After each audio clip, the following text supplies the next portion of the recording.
With all of my work, I'm motivated by this notion of change. How do I make something that isn't static, but that responds either to our environment or to the immediate space in which the exhibition is being shown? With Capacitor, I was interested in gauging something that's going on with the weather and bringing it into the gallery so that people could experience it viscerally and on a different time scale. So with the time scale that we're doing, we're taking the historical record of what's happening with wind and with heat, and we're changing that into something that can be experienced on incremental levels on a 5 or 10 minute sort of scale. Capacitor was conceived of only 2 months ago, so it's been a project that's happened very quickly, and there are challenges to that, but the largest benefit for me is that you're problem solving as you go. So as we've installed this project at the Art Center, we've got to make a lot of creative decisions in process, which is again challenging but also exciting. In designing the piece, part of what I was interested in was making something that would encapsulate the viewer. So you would come in and have this immersive experience.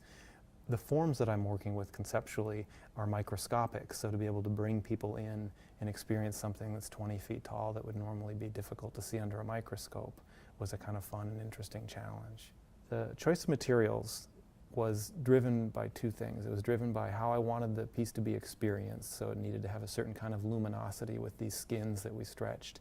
It had to be lightweight so that we could transport the piece. So it's really something that's like an enormous kit that arrives in a compacted package that we've unfolded over 3 weeks and made something very, very large from. So it's also driven by how you move the thing and transport it.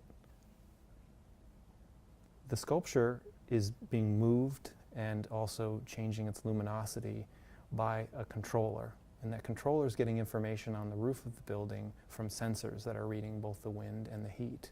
So we're getting direct feedback from the environment, correlating that to the historical record, and creating something that moves and changes in luminosity.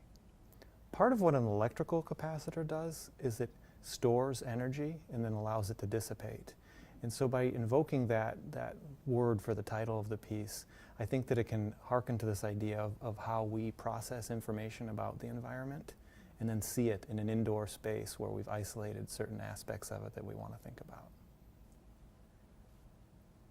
If I were to think about what I would hope a person would come away with after experiencing this project, it would be that they feel that they've experienced something about what's happening in the outside landscape in a new way, that they've experienced it with their bodies in a new way, and they've been able to connect something conceptual and intellectual with a physical experience.